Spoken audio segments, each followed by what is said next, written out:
வணக்கம் and welcome to gardening Tamil. இதுக்கு முன்னாடி ஒரு ஆலமரத்துடைய போன்சாய் செடி எப்படி கட்டிங்ஸ் மூலமாக உருவாக்குறது அப்படிங்கிறத போட்டிருந்தேன். அதில் நிறையா பேர் நல்லா இருக்குது அப்படின்னு சொல்லியிருந்தாங்க. அதனால் புதுசாக நானும் ட்ரை பண்ணி பார்த்தேன். அதாவது பூவரசு மரத்துடைய கட்டை மூலமாக கட்டிங்ஸ் வச்சு ஒரு 2 மாதத்தில் ஒரு நல்ல போன்சாய் செடி எப்படி உருவாக்குறது அப்படிங்கிறத பண்ணி பார்த்தேன். அது உங்களுக்காக வீடியோ எடுத்து வச்சுருக்கேன், பாருங்கள். பிடிச்சிருந்துச்சு அப்படின்னா லைக் பண்ணிவிட்டு மறந்துடாமல் கார்டனிங் தமிழ் சேனலுக்கு சப்ஸ்கிரைப் பண்ணிக்கோங்க. வாங்க வீடியோக்குள்ளே போகலாம்.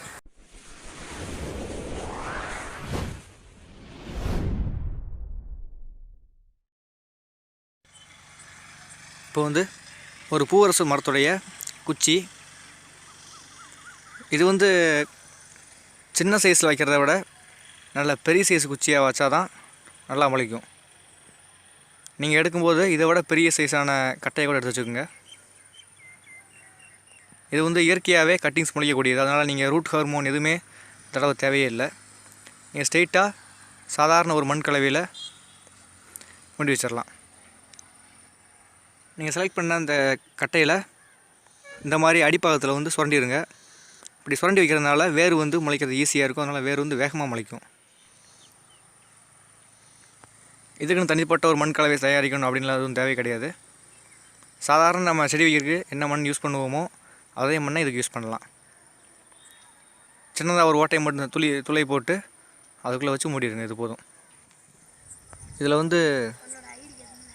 நம்ம வெட்டியிருக்கோம் அப்படிங்கிறதுனால இந்த பகுதி வழியாக பாக்டீரியாவால் உருவாக்கக்கூடிய நோய் கிருமிகள் உள்ளே போய் செடியில் நோயை ஏற்படுத்தும். அதனால் உங்கள்கிட்ட இருக்கக்கூடிய ஒரு கிருமி நாசினி அப்படி இல்லைன்னா இந்த மாதிரி ஃபெவிகோல் பசை ஏதாவது மூலமாக அந்த துளைகளை அடைச்சிருங்க. ஃபெவிகோல் யூஸ் பண்ணலாம், மாட்டுச்சாணம் யூஸ் பண்ணலாம், மஞ்சள் பொடி, இந்த மாதிரி கிருமி நாசினி எதுனாலும் நீங்கள் யூஸ் பண்ணலாம். யூஸ் பண்ணி இந்த மாதிரி அந்த துளையை அடைச்சிருங்க.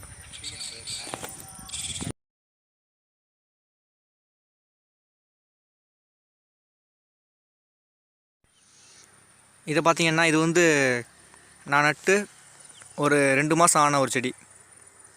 இப்போது நட்டது இது கிடையாது. இது உங்களுக்கு காட்டுறதுக்காக நான் முன்னாடியே ஊண்டி வச்ச ஒரு கட்டையை எடுத்து காட்டுறேன். 2 மாதத்தில் எவ்வளோ அழகாக சூப்பராக முளைச்சிக்கிட்டு பாருங்கள். எதுவுமே இல்லை, வெறும் கட்டை மட்டும்தான். 2 மாதம்தான் எவ்வளோ அழகாக முளைச்சிருக்கு பாருங்கள்.